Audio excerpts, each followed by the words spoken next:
Buongiorno e benvenuti a questa edizione di TG Sicilia, ai titoli del nostro telegiornale.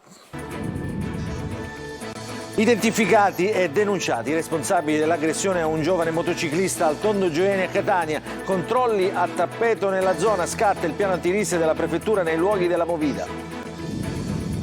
Il DC-9 dell'Itavia, che il 27 giugno del 1980 si spezzò nei cieli di Ustica, fu abbattuto da un missile francese. In un'intervista l'ex premier Giuliano Amato rivela la sua verità sulla strage che causò la morte di 81 passeggeri. Strage sui binari a Brandizzo, ci sono due indagati, si tratta di un addetto di RFI e di un capo squadra di un'azienda esterna. Le cause della tragedia che è costata la vita a 5 operai, tra questi 2 siciliani, sarebbero da addebitare a una cattiva comunicazione. Caronte Tourist annuncia 71 licenziamenti dopo l'addio alle tratte per le isole minori, preoccupazioni alle Eolie. Catania balla al ritmo di rap e di funky, grande successo per gli Articolo 31 nel concerto alla Villa Bellini. Calcio, Catania sconfitto all'esordio al Massimino, passa il Crotone per 1-0 per il tecnico Tabiani, risultato viziato dalla sfortuna. In serata prima di campionato per il Messina in Serie C, che sarà in trasferta a Cerignola. In Serie B stasera al Barbera, Palermo contro la Peralpi Salò.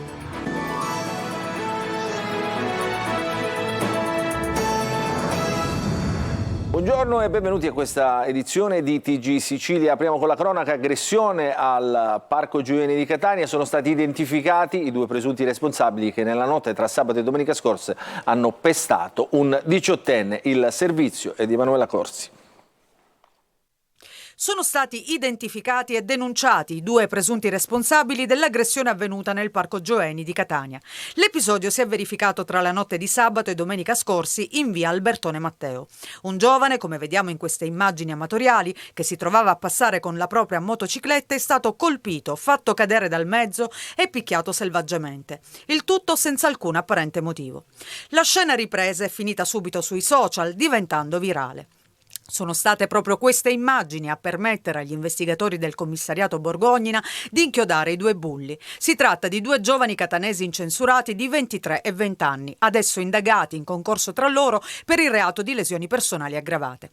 A seguito dell'aggressione, la giovane vittima di soli 18 anni era stata trasportata presso il Policlinico di Catania per traumi contusivi multipli. Proprio il tema della sicurezza è stato al centro della riunione del Comitato Provinciale per l'Ordine e la Sicurezza Pubblica che si è tenuto pochi giorni fa in prefettura a Catania. Nel corso del vertice interforze è stato concordato di concentrare ulteriormente l'attenzione sulle aree dove si sono registrati episodi di minacce e risse, nonché quelle a maggiore incidenza di spaccio, e di incrementare la visibilità della presenza delle forze dell'ordine sia per prevenire fenomeni criminosi sia per rafforzare la percezione di sicurezza dei cittadini. I fatti di cronaca di recente di violenza urbana di Palermo e di Catania sollevano la questione della sicurezza urbana, in particolare la sicurezza delle fasce più deboli della popolazione, che sono i minori, gli adolescenti. L'altra cosa è collegata ai consumi di alcol nei confronti dei minori, agli orari di somministrazione dell'alcol. Bisogna fare degli interventi molto severi su questa questione, perché è una questione, ripeto, non solo di tipo commerciale, è una questione sociale. Nel corso del comitato è stato anche avviato un attento monitoraggio di occupazioni arbitrarie abusive, non solo nell'ambito del comune capoluogo, ma anche dell'intera area metropolitana, coinvolgendo i sindaci dei comuni, allo scopo di individuare immobili dismessi o in stato di abbandono che potrebbero essere suscettibili di eventuali occupazioni abusive oppure teatro di episodi di violenza. Adesso parliamo della strage di Ustica, un mistero lungo 40 anni. Secondo Giuliano Amato, il DC-9 dell'Italia, precipitato nel mare siciliano il 27 giugno del 1980 con 81 persone a bordo, è stato abbattuto da un missile francese. Fa discutere dunque un'intervista dell'ex premier che riapre una ferita di Stato. Manlio Viola. Fu un missile lanciato da un caccia francese ad abbattere il DC-9 Itavia nei cieli di Ustica il 27 giugno del 1980. A distanza di oltre 43 anni, l'ex presidente del Consiglio italiano Giuliano Amato si dice abbastanza certo che quel giorno fu una battaglia aerea a causare la strage. Lo ha detto in una intervista a Repubblica ricordando gli anni in cui era sottosegretario alla presidenza del Consiglio e si occupò di quella vicenda. Nel mirino dei francesi, con la complicità degli Stati Uniti, c'era il leader libico Gheddafi, ma qualcuno lo avvertì e lui non era su quel MiG che venne abbattuto. Quella sera un missile colpì il DC-9 e adesso è il momento per i francesi di dire la verità. Non ci sono più motivi di politica internazionale che lo impediscano. Per la presidente dell'Associazione Familiari delle Vittime, Amato ha detto una cosa ormai evidente ed acclarata, dice la Bonfietti, una cosa ovvia, ma occorre che tutti i paesi coinvolti tolgano quel segreto e dicano la verità. Solo sciocchezze per il generale Leonardo Tricarico, ex capo di Stato Maggiore dell'Aeronautica Italiana e oggi presidente dell'associazione Veritas Ustica. Tricarico ha presentato un esposto alla Procura di Roma con allegati documenti che dimostrerebbero invece che fu un atto terroristico, una bomba posta a bordo dell'aereo. Scenari inquietanti per il vicepresidente del CSM Pinelli, che chiede vengano resi pubblici tutti gli atti della vicenda. Dal PD fino a Più Europa piovono annunci di interrogazioni parlamentari e la richiesta al presidente del Consiglio Giorgia Meloni perché si faccia carico di far luce su uno dei grandi misteri italiani. Adesso ci occupiamo e ritorniamo sulla strage sui binari a Brandizzo, gli operai travolti, 5 operai travolti, i 2 sopravvissuti adesso sono indagati. Per la procura l'ipotesi è quella del dolo, il servizio è di Eva Spampinato. A poco più di 48 ore dal disastro ferroviario che ha causato la morte dei 5 operai della Sigifer, 2 erano siciliani, travolti da un treno in corsa a Brandizzo, nel torinese, la notte tra il 30 e il 31 agosto, la procura di Ivrea ha iscritto sul registro degli indagati 2 persone. Il primo degli indagati è Antonio Massa, 46 anni, l'addetto di RFI al cantiere in cui lavoravano le vittime. Il secondo, Andrea Girardin Gibin, 52 anni, il capocantiere della Sigifer, che si è salvato per miracolo perché ha intravisto i fari del treno in arrivo ed è riuscito a spostarsi sul secondo binario. Da superstiti della tragedia a sospettati di averla provocata. Le accuse sono di disastro e omicidio plurimo con dolo eventuale. I lavori sui binari della linea Milano-Torino sarebbero cominciati senza il nulla osta. Dalle prime indagini emergono delle gravi violazioni della procedura di sicurezza relativa al momento antecedente all'incidente, ha spiegato il procuratore di Ivrea, Gabriella Viglione. Violazioni dei protocolli per il rilascio del nulla osta e delle autorizzazioni a svolgere le manutenzioni sui binari. E c'è una telefonata agli atti che potrebbe far luce sulle responsabilità. Una chiamata registrata fra l'uomo scorta di RFI Antonio Massa e il responsabile dell'ufficio movimenti di Chivasso. Nell'ultima conversazione si sente prima il rumore dei lavori, poi il frastuono del treno piombato sul binario 1 a 160 km/h e poi ancora le urla disperate. E, dicono dalla procura, in queste conversazioni non c'è l'autorizzazione di Chivasso. Le 5 vittime stavano per iniziare la sostituzione di alcune rotaie quando il treno in transito gli è piombato addosso, uccidendoli sul colpo. E scontro tra difesa e accusa sui video della violenza sessuale dello scorso 7 luglio ai danni di una ragazza 19enne. Per gli avvocati del branco i video sono brevi e parziali, per l'accusa invece sono inequivocabili. Intanto emergono nuovi particolari nel rapporto che la vittima aveva con un membro del gruppo. Il servizio. Una linea comune, quella degli avvocati del branco di Palermo, i 7 ragazzi che hanno stuprato lo scorso 7 luglio una 19enne. La partita della difesa in questo momento si gioca tutta sui video. Per il momento gli avvocati dei 7 ragazzi ne hanno potuto vedere solo 2, in cui si vedrebbero 5 appartenenti al branco accanirsi sulla ragazza. Immagini che, secondo i magistrati, sebbene non rappresentino l'intera evoluzione della violenza sessuale, conterrebbero però numerosi elementi a sostegno dell'ipotesi accusatoria. Non la pensano così però i legali degli indagati, che invece considerano i filmati troppo parziali e di breve durata. Nel frattempo emergono nuovi particolari sul legame che la vittima aveva con un membro del branco, il leader, colui che ha organizzato tutto e ripreso anche in parte la violenza. In passato ero molto legata a lui, anzi ne ero innamorata, ha detto la vittima agli investigatori, perciò mentre lo guardavo mi veniva da chiedermi perché mi stesse facendo questo, c'era un rapporto pregresso tra noi. Su Instagram intanto la vittima continua a scrivere e a polemizzare con diversi utenti che l'accusano di essere stata consenziente al rapporto. Vi denuncio tutti per diffamazione, ha scritto la 19enne. Volete fare per caso compagnia ai vostri amichetti? Ieri nuova manifestazione di solidarietà a Palermo, questa volta a sfilare ci sono anche gli uomini che dicono no alla violenza sulle donne.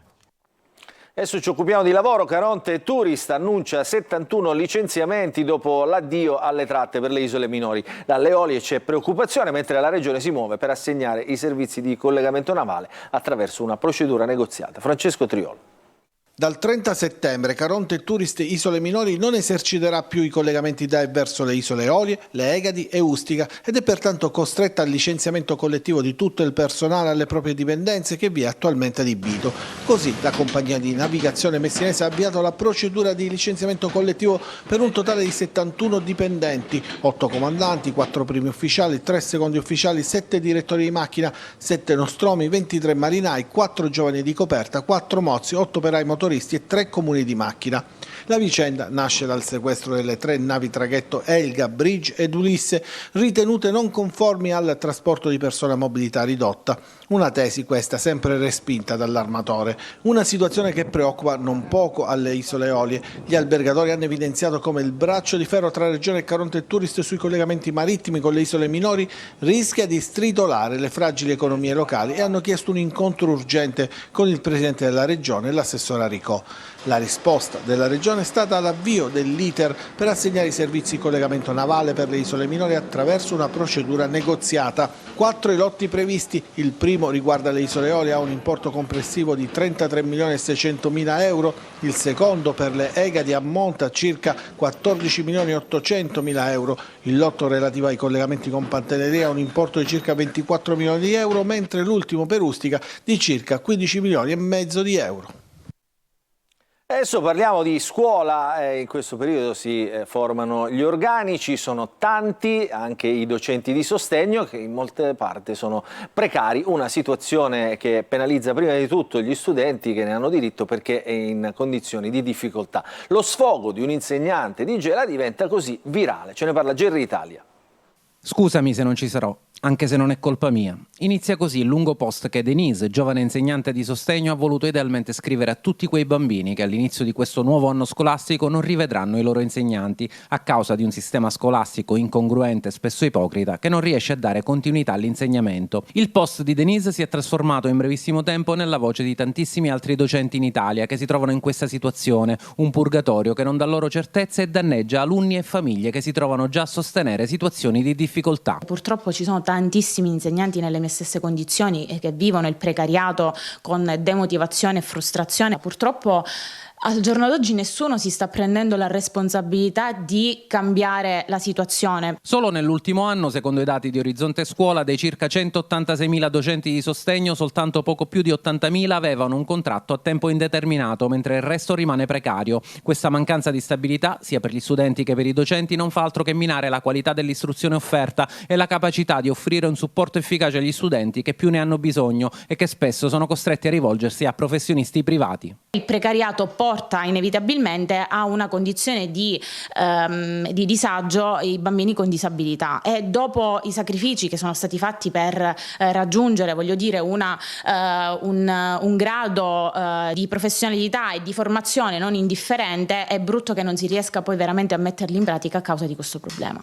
Il post di Denise in pochissime ore è diventato virale, centinaia di condivisioni anche da parte di personalità in vista nel mondo della scuola, segno tangibile che la questione è una ferita aperta da suturare e far guarire il prima possibile.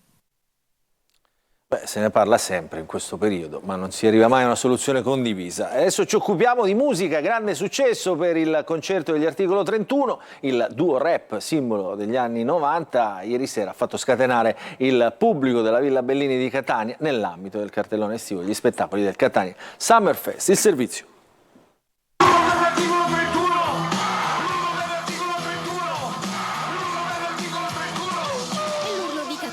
Si è fatto attendere per gli Articolo 31, il gruppo rap simbolo assoluto degli anni 90.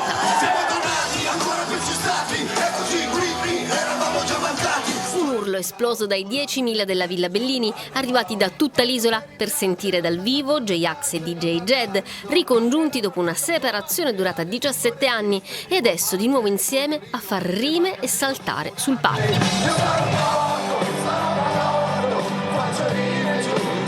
Un'intera generazione è cresciuta ascoltando l'italiano medio, Tranchi Funky, La mia ragazza Mena, 2030, così come Oi Maria, Domani.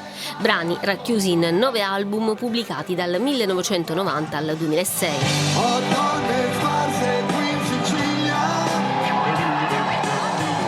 L'articolo 31 inaugurano con un pienone il mese finale degli spettacoli del cartellone Catania Summerfest, che per tutta l'estate ha trasformato la Villa Bellini nel cuore pulsante della musica dal vivo in città. Cercando la felicità, sopra sta terra. Grazie Catania! Dopo la musica ci fermiamo per una piccola pausa, poi un'ampia pagina di calcio con Catania, Palermo e Messina.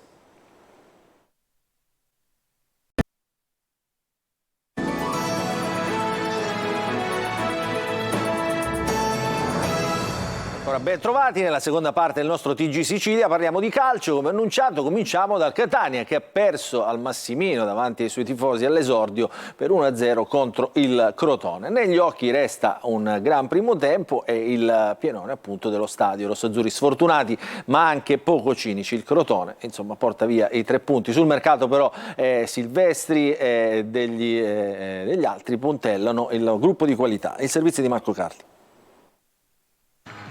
Tabiani l'aveva definito una partita a sé stante, con un gruppo che deve giocoforza affinare la conoscenza nelle gare ufficiali. Per certi versi è stato così. Catania e Crotone, al di là della sconfitta immeritata, ha offerto vari spunti, una squadra che ha già delle buone trame, un primo tempo ottimo, una ripresa in calo, 3 legni e una formazione, quella calabrese, che al netto della sfortuna rossazzurra ha dimostrato che certe volte in C bisogna essere utilitaristici. Però a fine primo tempo il pubblico si lustrava agli occhi per un Catania che ha costruito, sospinto da un ottimo Chiricò. Da capire se in attacco ci saranno i numeri, intesi come gol, che legittimino le speranze di primato. Si vedrà, intanto c'è la certezza del pubblico, i quasi 20.000 del Massimino. C'è un entusiasmo contagioso in questa bellissima città che oggi è Catania, è uno spettacolo ovviamente per chi ama il calcio e per chi ha a cuore la passione del tifo. Sono molto contento della risposta che i tifosi hanno dato in questa campagna abbonamenti. Grande il numero dei supporter che si sono abbonati, ce l'aspettavamo, perché Catania è una piazza straordinaria. La partita dice che la scelta di Rizzo per la Dinetti dall'inizio ha pagato. Il Catania gioca un gran primo tempo, costruisce e come detto colpisce 2 pali, il primo con Rapisarda, forse un po' fortunoso ma che fa urlare al quasi gol, e poi con Zammarini al culmine della migliore azione della gara, ispirata da Chiricò e conclusa appunto dalla mezzala. Nella ripresa il Catania cala ma resta vivo e con Di Carmine sfiora la rete proprio poco prima del vantaggio calabrese con Tribuzzi. I rossazzurri subiscono il colpo ma nel finale hanno altre occasioni, colpiscono l'ennesimo legno con Chiricò e mancano un gol che sembrava già fatto con Curado. Dalla prossima ci sarà Silvestri, colpo importantissimo per la difesa. A centrocampo è fatta per Deli, Chiricò intanto con fiducia traccia la strada per il futuro. Sapevamo di affrontare un Crotone molto ben messo in campo, abbiamo dimostrato di essere una grande squadra e penso che ce la giocheremo contro tutti. Mercato finito, il Palermo da oggi deve solo pensare al campo. Alle 18:30 sfida al Barbera contro la Feral Pissalò. Corini conferma in larga parte la formazione che ha sbancato Reggio Emilia. Marco Gulla.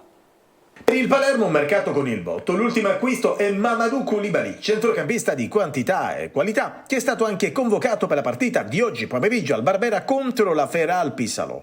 Una rosa più che competitiva. Il Palermo deve però adesso dare risposte sul campo a partire dalla gara di oggi. La vittoria contro la Reggiana ha permesso ai rosa di ingranare la marcia, ma il viaggio per la promozione in Serie A, obiettivo della società, è ancora lungo. Contro la Feral Pissalò tappa alla portata della formazione di Corini, anche se il tecnico mantiene alta la guardia. Io penso che la prova superata a Reggio Emilia vada proprio in questa direzione, di partite dove all'inizio del campionato trovi l'entusiasmo della neopromossa, squadre che giustamente non sentono ancora il peso della classifica, anche se è vero che la Feralpi viene da 3 sconfitte, ma hanno fatto qualcosa di straordinario, li ho visti giocare.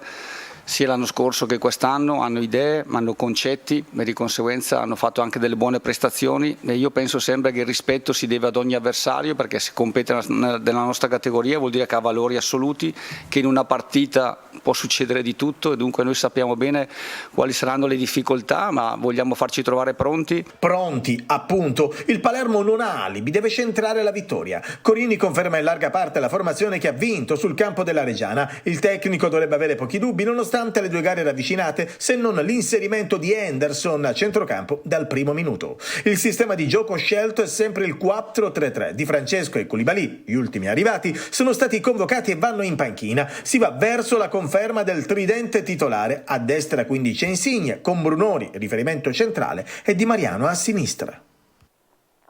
In Serie C stasera comincia il campionato anche per il Messina, trasferta insidiosa in Puglia contro il Cerignola. Giallorossi, informazione rimaneggiata, e di questa partita ce ne parla Sergio Colosi. C'è subito un esame complicato per il Messina, incerottato dalle assenze per squalifica di Ragusa, Manetta e Franco, uomini chiave nei 3 reparti, contro il Cerignola, candidato a un posto di privilegio nei play-off, anche se orfano del talentuoso Ascic, trasferito al Bari in B, e dell'infortunato Leonetti. Nel viaggio in Puglia i giallorossi provano a smentire l'inizio in salita dei 2 precedenti campionati di terza serie. Giacomo Motica dovrà affidarsi però ad una linea giovane. Cercheremo di presentare una squadra più completa. È chiaro che tengo conto molto sui ragazzi che hanno lavorato dall'inizio con me, quindi una condizione diversa. Sicuramente ci sarà una spinta in più a livello fisico, quindi devo tenerne perfettamente conto di questa situazione. Ciò non toglie il fatto che qualche inserimento che è arrivato dietro potrà essere dalla gara. Elogi di Motica al Cerignola, ma il tecnico ha dispensato anche ottimismo. È una squadra di tutto rispetto e io sono convinto comunque che al di là di questo, che stiamo partendo il 2 settembre, noi se facciamo il nostro possiamo essere anche di disturbo. L'ultimo giorno di mercato ha lasciato in eredità un buco in difesa sulla sinistra e tante incertezze. Gli svincolati sembrano più di un'opzione e la gara con il Cerignola darà le prime risposte. Questa era l'ultima notizia, il nostro telegiornale finisce qui. Vi ricordo che l'informazione su Antenna Sicilia ritornerà più tardi alle 20. Grazie per averci seguito, buon proseguimento di giornata a tutti.